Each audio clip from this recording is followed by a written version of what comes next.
So just as a recap, we're talking about widgets or better mousetraps. And we won't go into the whole Milton Bradley thing. We'll just move on to the next slide because Loretta flaked out again because she's all freaked out about technology issues. But here's the deal. If you're in permaculture and you're trying to build a permaculture-based business, you want to be following the ethics of permaculture, which does anyone know what those are? I think you do. I do. I do. What Hopefully, are they? hopefully our audience does as well. Are the three ethics of permaculture. First one, earth care. We're all about, dealing with our planet first, because if we don't have a home to live on, then, everything else is pretty much moot. Second ethic is people care, because we need to learn we need to kind of relearn, I think. A lot of indigenous practices are all about the concept of interrelationships and how to work with each other rather than against each other, which is completely against our societal norms of capitalism. And, we have to compete and all of that.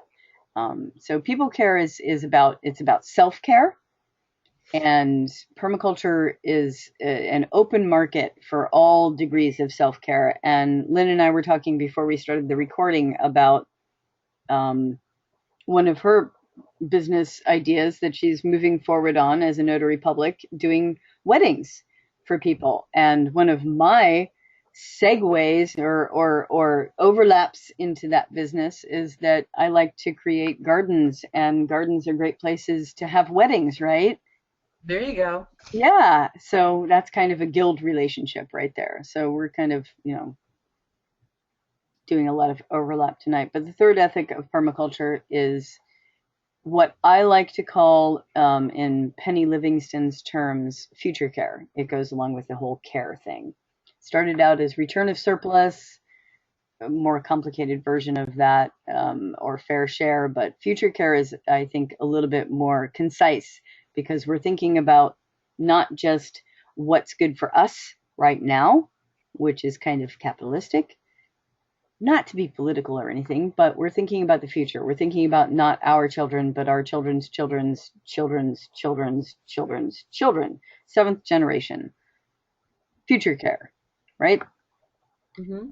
Yes. So back to the presentation. Are we building a widget or a better mousetrap? Now, in permaculture, we talk a lot about design, because permaculture is design. If you've gone through a design course, you know that the pattern is the design, and the design is the pattern.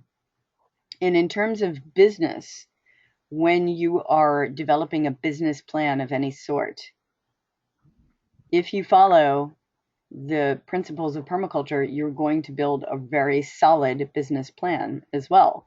Now, in this particular presentation, we're not going to do Holmgren's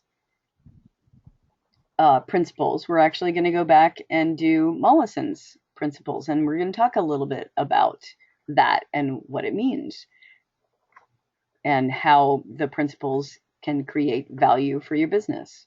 Because again, I think that if you, not just I think, it's a belief system. When you are developing a business plan, the structure is going to reflect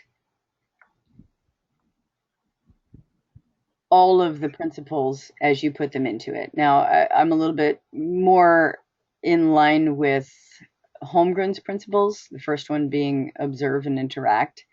And observing your landscape is the first and most important step in doing that. But we're going to go through Mollison's tonight. First one being, the problem is the solution. This one can be a little bit confusing to those new to the concepts of permaculture. Well, what does that mean? Problem is the solution. What is that? I thought that the compass showing, problem and solution was kind of a very apt illustration of this, because until you truly get into the process of observation and observing the landscape, and in terms of business, you're going to be observing the landscape of your potential clients, your existing environment, whether Mhm. that's people or whether that's stuff. Let's talk about, if you don't mind, Lynn, let's talk about the potential landscape of your future potential clients who want to get married. What's the problem? There's no problem, really. I mean, just a need to connect with who can do it for you, and once you find them, that's the solution. Right. Well, what has been the problem in the past, especially with certain, To connect, and you know, just kind of network and see who has that need or want, and provide the solution to them. It's right there.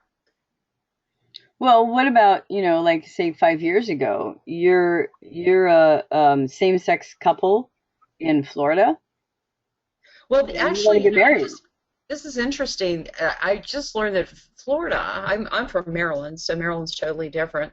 But Florida has a registry, and they've had a registry for couples that live together. And I never realized that they would have the same rights if they were registered. Did you know that? New? That's new on me too. Yeah, I was doing some research on it, and I came up and I thought, well, this is interesting. It was like $35 or $50 to register with the state of Florida as a couple. So, like, if you had to go into the hospital, this happened when my friend died not too long ago. It was around the time I discovered this, but we weren't a registered couple; we were just friends. But it would have been a lot easier, like if you didn't really have, in Florida, you really don't have to get married to have some of these rights. But it's nice that the landscape's changed, so it's available to everyone, no questions asked. But I was really surprised to learn that Florida did have a solution to the problem, even for heterosexual couples that really didn't want to get married, and it made it so much easier. I mean, you can file to dissolve it too, so it's not like you have to go through an expensive divorce or anything. So that's something you might want to check into if you wanted to, like kind of like have a more formalized relationship. Yeah, and that kind of brings up, where I became a real proponent for just everything having to do with gay rights or whatever was when I was in California, and I was in a domestic partnership situation at that time 15 years ago. And if not for the fact that California had actual rights for quote unquote domestic partners, I would not have had insurance, which was really important at that time for a number of different reasons. Yeah. But that was when the whole issue became very, very clear to me. And so now, but back to the whole problem is the solution. Well, there's a problem here. We have people that, whether they want the institution of marriage for spiritual reasons or for relational reasons or for legal reasons, Mm-hmm. the solution is, maybe there was a solution even before that marriages were legal, but Right. you just actually gave it to us because you have the knowledge, right? Mm-hmm. Well, I didn't have this knowledge originally about this Yeah. thing in Florida. It was kind of like, wow, that's pretty cool. So you don't have to really get married. I mean, it depends on what you want, or what it's a want, I think, more than a need. Oh, I mean, if it's people get together because they're needy. Do you know what I'm saying? It's a human nature. So it's but But part of that other than, huh? process, whether, whatever the need is, yeah, I mean, in permaculture terms, it's all needs and yields, right? Whether whatever the reasons are that people get together, more complexities evolve from the situation. And that's a really good, actually, that's a really good illustration, I think, of the problem is the solution. Because when people get together, oftentimes things come up that create the environment to create the solution, which is there. So I think that's a great illustration of that one. So thank you. That was pretty awesome, actually.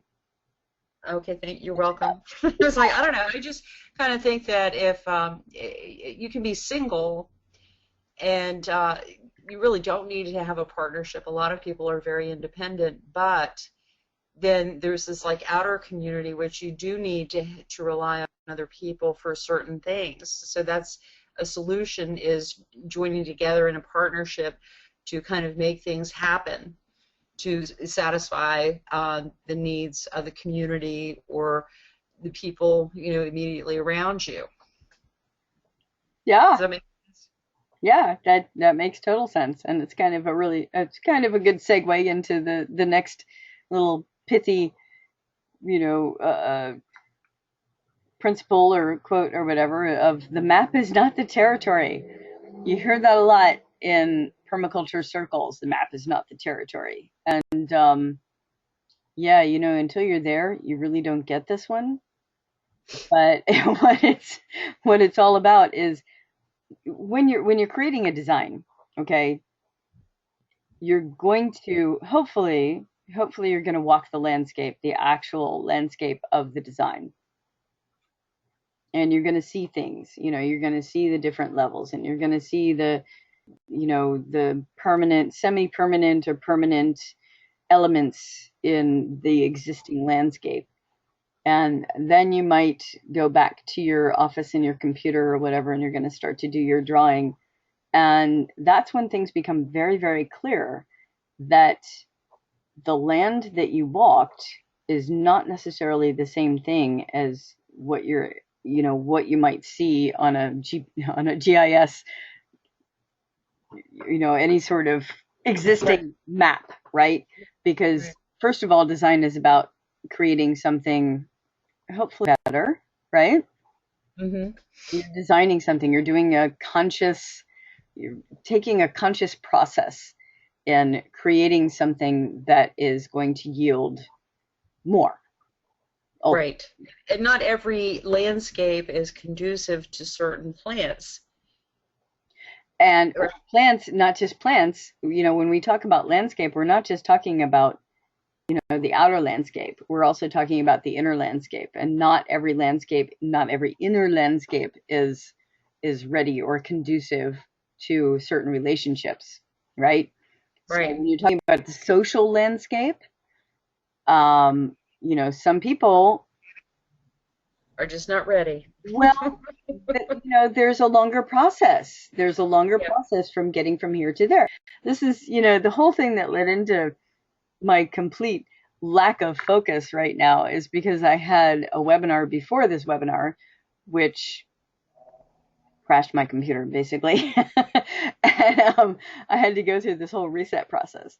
But that conversation was all about guild building. Okay, we're starting the process of, you know, opening the conversation to creating guilds, you know, official guilds in the state of Florida, which are not plant guilds, they're people guilds. They're people that choose to work together in order to help each other out, to support each other, and to grow each other's whatever endeavors those might be.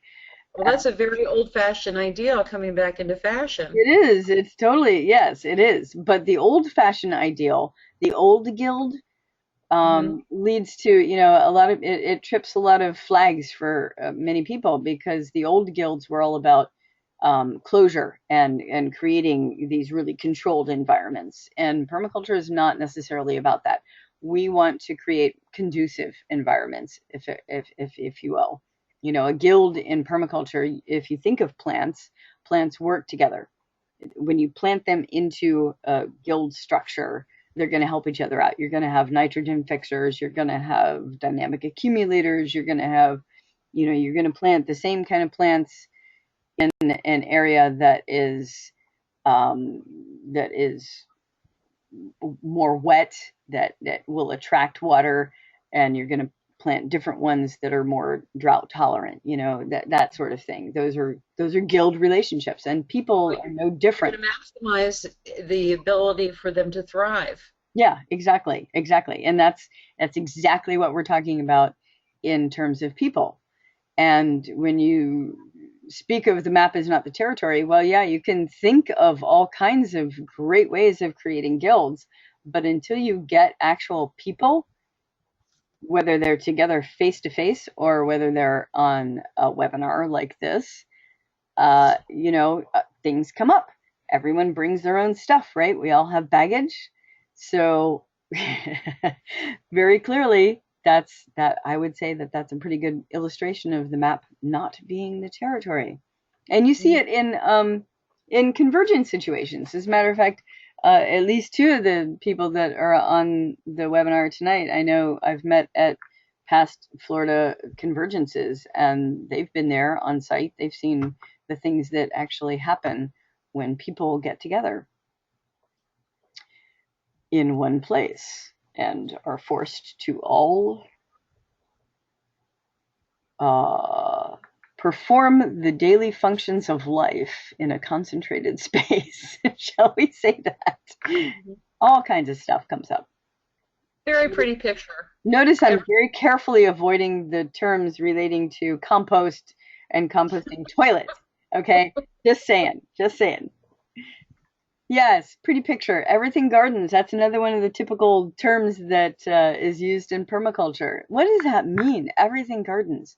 Well, it talks about systems and elements in the system. Every single thing in every single system gardens. There was something that happened earlier today. I was out at my new favorite site at the UU in Odessa, the big site, and there's this old shed there, and the doors stick really badly, and so I'm in there, wrestling with this door, and I managed to get it. I think it was actually shut, not open, but something jumped on me, and then away, and I'm like, ah! It turned out it was a little frog that I had disturbed his home. And I was afraid that I had hurt him, but apparently not. I put him back into the shed. But the upshot of this is that this little frog had created a home that I came in and disturbed at whatever point. And this is kind of what we do when we create designs and we redesign other creatures' habitats and whatnot. And that's one of the reasons why you have to be really careful about your powers of observation before you go in and create whole new designs and say, yes, this is the pretty picture that I want to see. You want to take into consideration the diversity that's already in place, right? Right. Yeah. So, before, Lynn, you go out there and marrying all kinds of people and whatnot, you want to make sure that you're, no, just kidding. Go ahead. Marry on. Check out the landscape. We just lost someone. Thanks. I'm sorry. Yeah, make the least change for the greatest effect. Yeah. Yes, this is another concept that's important in permaculture, is to, back to what I was just saying in the on the last round. You want to think of the ongoing implications and, future care again. Before you make any kind of change, you want to make the slightest change in order to create the best effect on down the line. Can't think of any particular example at this point. So we'll move on to stacking functions. Stacking functions is different than, our modern version of stacking functions is, when people talk about, oh my gosh, I can't even think of the term. I'm multitasking. Birds with Multitasking. one stone. No, multitasking. Everyone likes to multitask. And multitasking is actually a subset. What you're doing is you're diverting attention from one thing onto many things. Stacking functions is a completely different concept. You're actually trying to create a situation where each level of each function of that element, if you will, performs multiple functions. It's not one person diverting their attention in multiple different directions. It is multiple functions being built into the same structure, if that makes sense. Does that make sense? Yeah. Okay, cool. So to the next level, each function is going to be supported by many elements. So rather than having one person divided in many different directions, right, you have multiple functions supplied and supported by many elements. You have a couple of graphics here that talk about marketing and human resources. These are a couple of those, anathema to a lot of people in both permaculture and other, like human support systems, such as think of a massage therapist or a yoga instructor. A lot of those people just don't want to have to deal with the levels of marketing or the administration of that. So sometimes, if your talents or passion or whatever lie within a certain area, then you don't necessarily have to go into those areas of marketing or human resources. You hire somebody to do that, right? Yeah. And in creating these multi-level, multifunctional permaculture related businesses and interrelated businesses and or guilds, yeah, maybe you don't have to do that. Maybe you also don't have to necessarily pay somebody to do that. Maybe you could have, a working trade relationship with these different functions. People that are really good at that sort of thing. So you don't have to do that. That's kind of a Like free up win-win. your time for more important things. Yeah. Yeah, exactly. Energy cycles. This is another important thing that I tend to stress in my classes is understanding natural cycles so that, the more you understand natural cycles, and again, important permaculture thing, the better you understand the way that natural cycles function, the better you can understand how to design your own systems so that they're high functioning rather than, depleting, so to speak, Mm-hmm. right? Gotcha. One example being efficient energy planning. If you are thinking about installing, for instance, solar power in your system, well, you have to calculate in the fact that solar power doesn't work when it's raining or it's cloudy. So you have to have backup systems, right? Unless you have a Tesla. Well, but those are batteries. Those are backup systems. Right. Yes, exactly. Yeah. So you can't just depend on one element of the system to function 100% all the time. That was a lesson tonight for me. My system, my computer is not going to work if the power isn't functioning. So all of that has to be factored into an effective business plan and or system. I see the DNA strand. Yes, this is the biological side, using biological resources. And yeah, DNA, big part of that. Um, One of the things that you have to remember is that people are biological resources as well, and they break down. What I've seen time and time again, over and over and over again, in all of my attempts to do group work and guild building and all of that sort of thing is that you tend to have one or maybe two people that take the lead, and they charge forward and they're going and dragging a whole bunch of other people behind them sometimes, where everybody is on board at the beginning and then people tend to kind of fall off, and then that leads to burnout. And Yes. so you have to develop a system which doesn't allow for that. So you don't have one, it's like the geese when they fly south or north, any kind of birds that are doing a migratory pattern. Do you know how that formation works? The whole V shape V. formation? Yeah. Yeah. I Is see. it the Yeah. same? Is it the same bird at the front of the V all the time? Who knows? No, it's not. It's not. What they do is Take there's turns. there's one bird that takes the front for a period of time, and then he falls back, and somebody else takes the lead, and then he falls back, and then somebody else takes the lead. That's the only way that they're enabled to do this It's migratory system. interesting, like in nature too.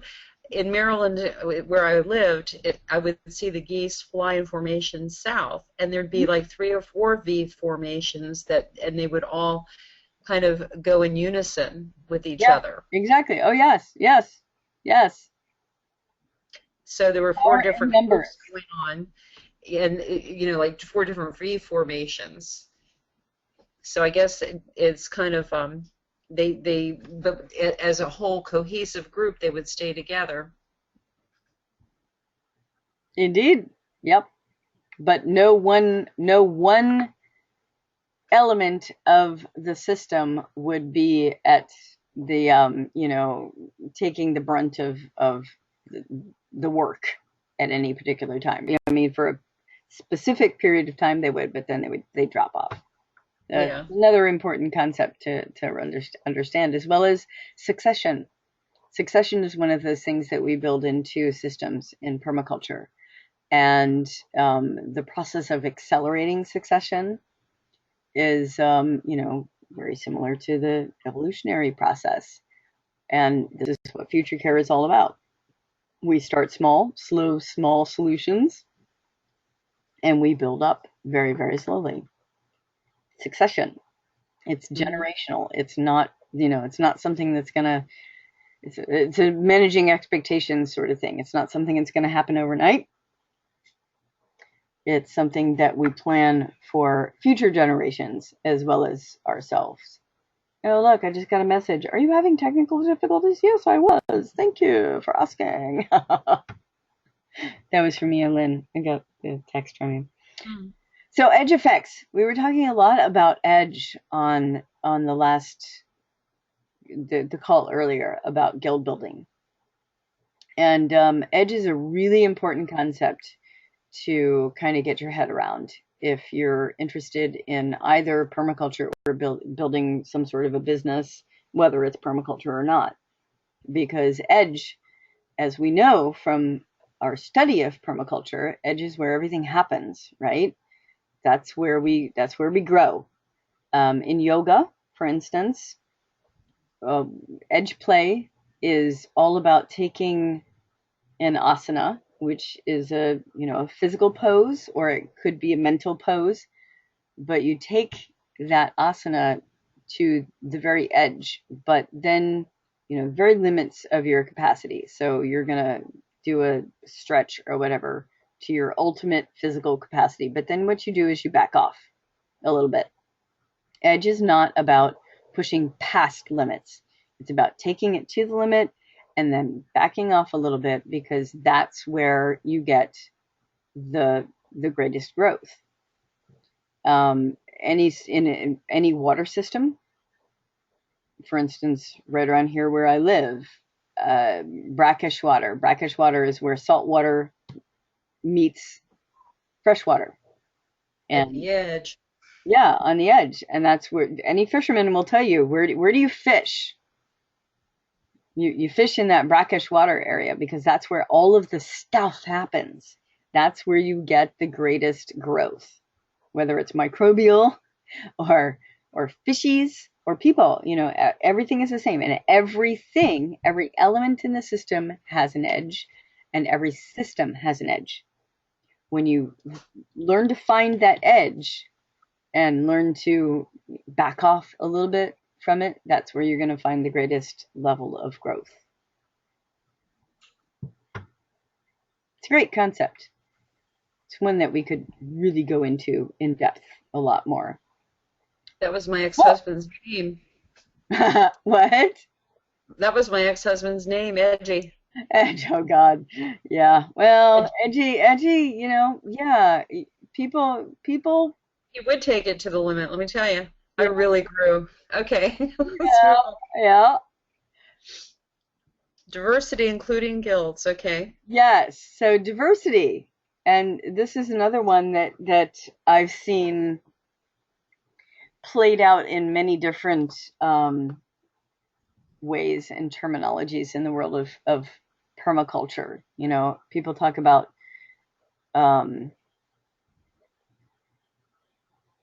oh, I can't think of it. Diversity is all about, allowing it's inclusion rather than exclusion, but that's not the term, and I can't think of it right now. Pardon me. But diversity is all about accepting the reality that there are not only all different kinds of plants, like we talk a lot in Florida, there's a lot of conversation about invasive plants versus native plants. And when you talk about native plants, well, how long have they been around and all of that sort of thing. Well, it's like the carp, the Asian carp. Yeah, Asian carp is a great example. Good. Yes. So what about it?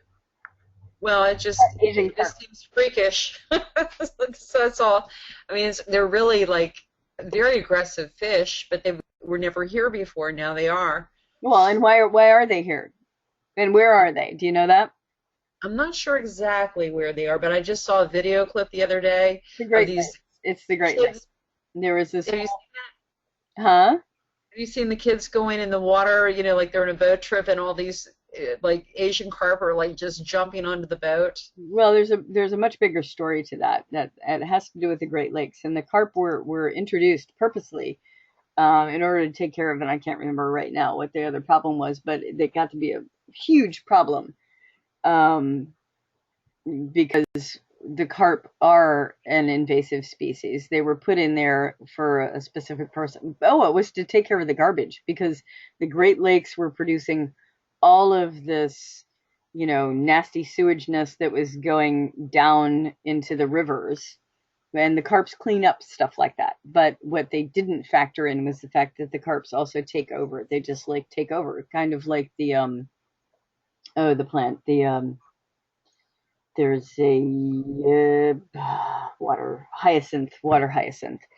Same thing. Yes, yes, yes, They yes. take over. It's fine to have it in controlled situations, but you don't want to leave it go wild because then it takes over and disturbs the entire equilibrium of the system. So when Chokes we're it out. talking about diversity, yes, diversity is good. Diversity is great. We want diversity.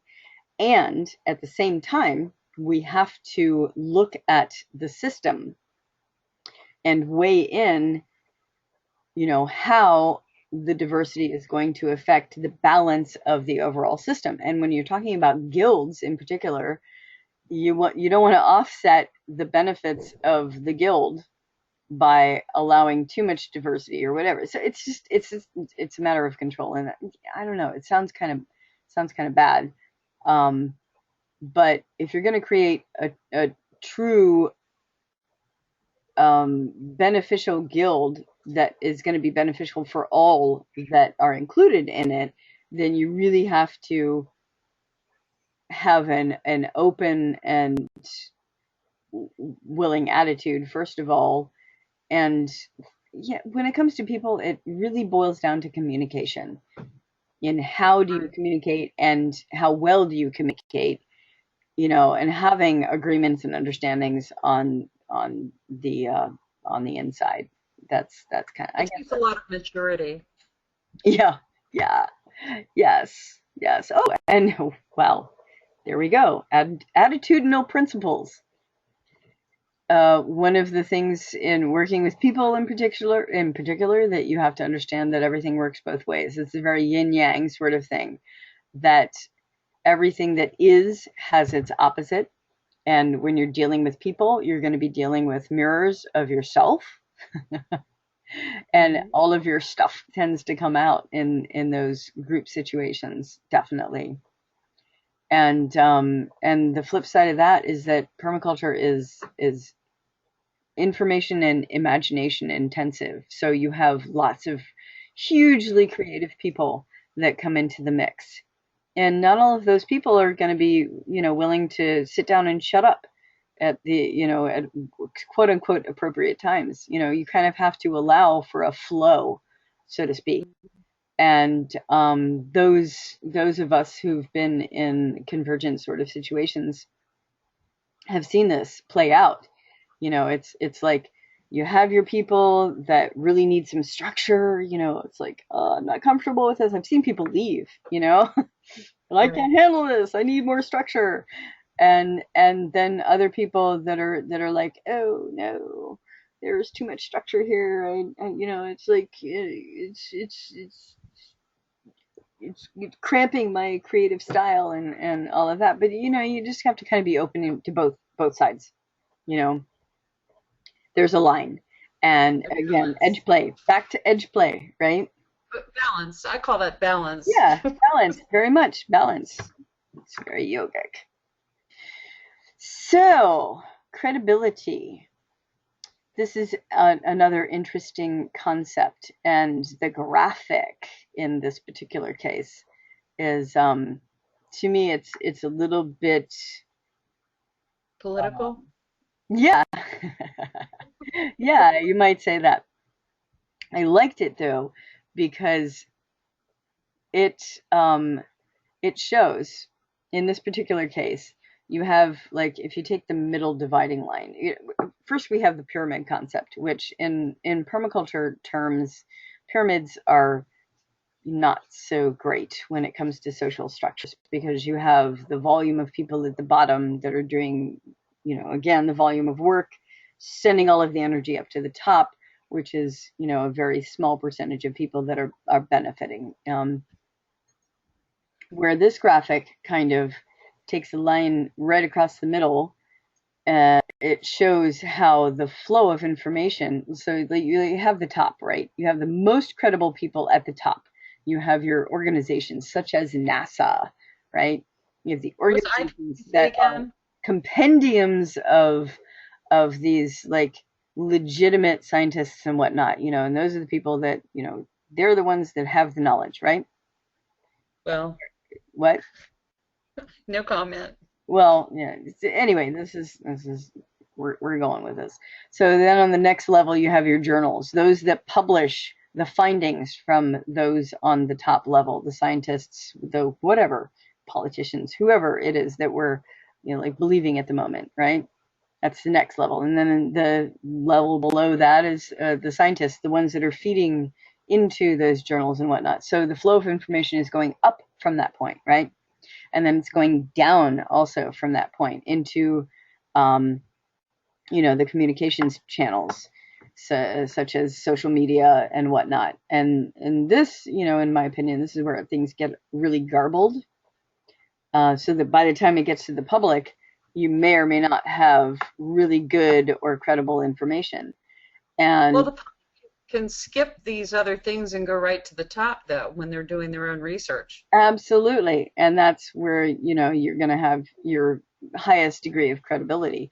But you have a whole lot of people out there that are banking their credibility on using the chain of, like, social media type communication and building their so-called credibility based on things that are actually not actual science. And permaculture is full of this sort of thing. Permaculture is built on indigenous practices, and yet some of those most indigenous practices are thrown to the side and called pseudoscience and whatnot, just because they were based on something that's not now proven scientifically. Although, Well, I think a lot of it is that a lot of people have put aside these traditional methods that have a history to them that have worked in the past for indigenous people, and now with the new techniques, people are just discarding them. right, yeah. So again, credibility is all about, we kind of have to go back. We have to like redefine the process of creating credibility, I think. And guilds are another way of doing that, I think. Hmm. Just my opinion. Okay, so you're taking stock.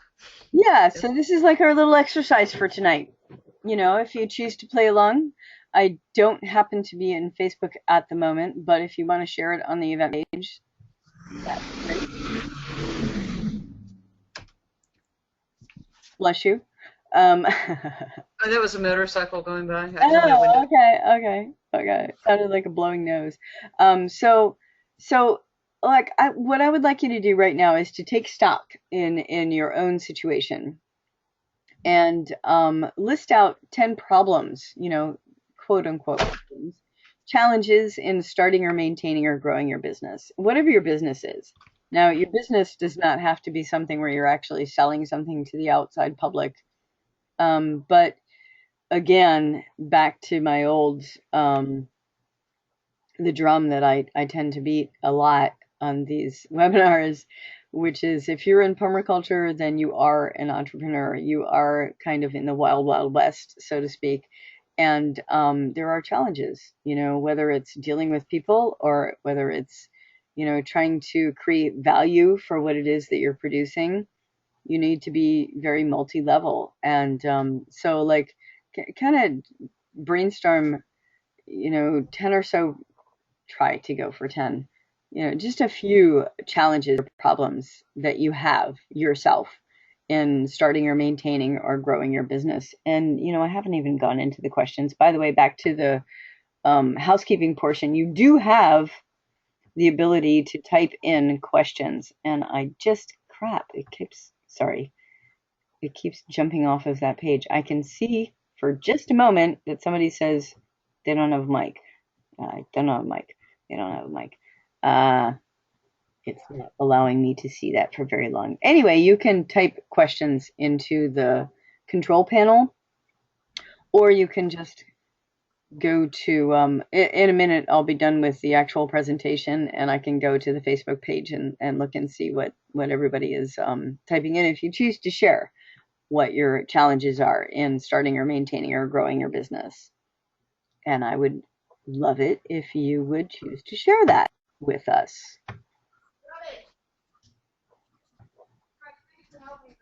I hear background, something from someone.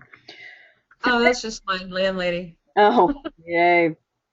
So your next step after you have kind of outlined a few of your personal challenges or, somebody that you know or whatever, do a little bit of brainstorming. This is what guild creation is all about, and in support of one another. We get together in groups and we do a little brainstorming. And you can do it with yourself if you're multifaceted as myself. Anyway, brainstorming, it can be individual in the form of like a meditation, or it can be in a group of people where you're just kind of throwing things out there and like what I do is I throw a lot of spaghetti against the wall and I wait until something sticks. It's process. Right. Yeah. Have you ever incorporated the Myers-Briggs test on Sure. guild members? It's Not like, in guild, you know not how in guild members, have the but no, types. and thank you for bringing that up because that actually is one of the things that when we're forming a root camp, an actual root camp class, which we are at this point, we're in the process of forming several root camps, and it may not be Myers-Briggs, but one of the processes that we have an intensive interview process that we go through, interview and application process, where we assess each individual on the basis of their personality, their learning styles, their experiential, stuff, everything that goes into where that person is at any whatever their level is. Yeah, And and that's that probably a good idea because then you deal with everyone's strengths, well, yeah, and right? you take it from where everybody is. You're not going to get the full value from any kind of course that you take if that course is not tuned into you and where you're at, right? Does that make sense? Right. Yeah. It does make perfect sense. Thank you. Thank you. And that was a great question, by the way. Thanks. So I have to do a little plug. This is personal plug. My next class coming up in actually less than a couple of weeks. It's about 10 days. I'm doing a class in autumn planting in Florida, Wow. which is going to be happening on the 17th Wow. of October. It's a 3-hour class. We're going to go through several different things, just a brief overview of permaculture concepts and 5, easy steps, from seed to harvest to create your own Florida-friendly food-producing garden. And we're also going to have a little overview of some edible perennials, 3 of them that I particularly like that I think that everybody should have in their Florida garden landscape, and all about how Are to. you going to tell us, or is that going to be a surprise? What do you mean? Do we have to wait to hear? I guess we have to wait until and go and find out, huh? Yeah, of course you got to go and find out. Got to come to the class, man, and that's what brings us to tonight's special offers. I have a couple of them because I have an ongoing consultation offer. If you have a business that you are trying to create or build, or an idea that you just want to bounce off of somebody, I do one-on-one consultations, and I will offer to anyone who's on the call tonight half off our normal $100 rate, which is up to 2 hours of a one-on-one consultation in person or on the phone.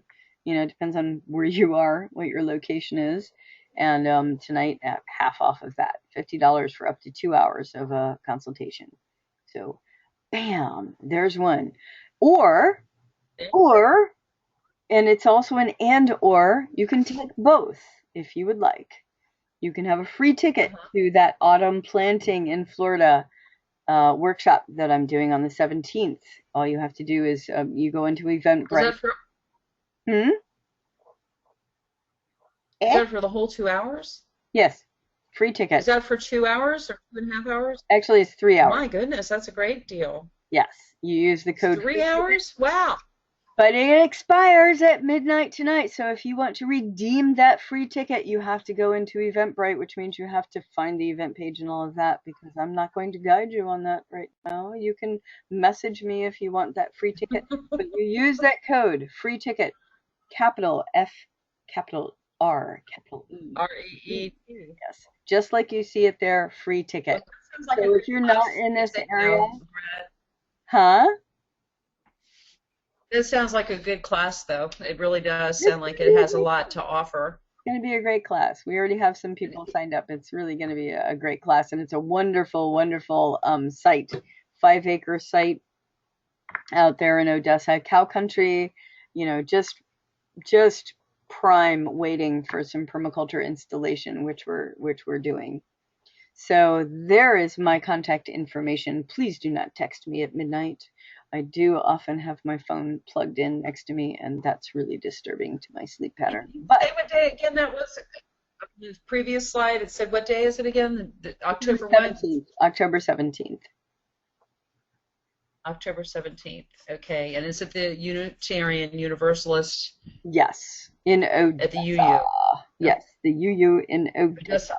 And I will, once I get out of Okay. this screen, I wanted to leave that up. I will jump over to, hold on. I will go into Facebook. Oh, okay. Good. Oh, blue screen. Yay. All right, maybe we will. Maybe we won't. Now the 17th is 10 days from now, It is. which is next Saturday. Oh, look, from. I have Facebook. Yay! I don't like Okay, that so blue screen. Blue screen really scares me when I see that. uh, so is this under Root Camp? Which one are you asking about? The event? Right, The for the let me jump. 17th. The 17th. That is. Oh, you get to see all my fun Facebook stuff. Whoever it is that's sharing anything in particular at this point in time. Uh, Garden project. Wheat. Autumn planting in Florida. There it is right there. Yes, autumn planting in Florida. Yes. Here we go. The Facebook event page, and there is a link to get your free ticket. You need to go to the Eventbrite link, which I've got up on the screen right now. And it's no charge. Yeah, you can type in where it says enter promotional code, you enter free ticket right there. And Okay. again, this is only good until midnight tonight. It is 8:51. You have just over 3 hours to redeem that particular. So you're having that at 9 o'clock in the morning till noon Yes. in Odessa. At the autumn planting in Florida, you're going to give us 3 plants that are great plants for this environment to Yep. have as perennials. Very good. I look forward to that. Yeah, it's going to be fun. And we're just about at the end of our time. Let's see if I can get questions. If you have any questions, you can raise your hand or type it into the questions box. By the way, I went out there that Sunday, and it is a very beautiful spot. So if you guys that are here tonight on the call, it's worth just going out to see the property. It is. It's great. It's It's great. very pretty. Yeah, It's even better when the people are there. yeah. And you can get avocados on the way back for 85 cents. Yes, and they're great avocados. I'm actually, that's one of my staples at the moment. So yeah. Oh, another thing that I wanted to put out there too. Oh, I'm glad I remembered this. If you are on the call, and whether or not you've been here on the call or not prior to this, if you would like to appear as a panelist, I'm open. Conversations are great. Having live conversations while we're on the call is a really excellent way of sharing some information. So if you have something that you want to bring to the webinar, please by all means let me know, and I will set you up as a panelist on one of the future calls. Again, I could do that tonight, and I plan to put that message out there earlier in the call so that people that are actually on the call can join as a panelist the way that Lynn has been doing. Hello, Lynn. Thank Yeah. you. Hey, feel free to raise your hand and get included. Yes. Because I don't have as much to offer as you guys do. Oh, you do too. Stop. You've been great. And on that note, I thank everybody for joining the call tonight. Thank you so much, and thank you for putting up with some of our technical issues earlier. I really appreciate your presence, and I hope you join us again. And again, if you have anything that you would like to bring and share on these webinars, please, by all means, message me, and I'd love to bring you on live. What's next week, Loretta? What do you have on the agenda next week? Next week, I don't have an agenda yet for next week, but thank you for asking. We need an agenda for next week, so please give me some suggestions. Well, I'd like to learn more about your offerings for the permaculture classes. I think would be good to hear about. Like to get your designation as a designer. Do you think you could talk more about that? Sure, absolutely. We can always do that. Yes. I can. Just for a little bit, maybe talk a little bit about that and what it entails. I will do that on next week's call. Okay, well, thanks. Good night. Good night to you. Thank you for joining us and everyone else on the call. And have a very good night. You too.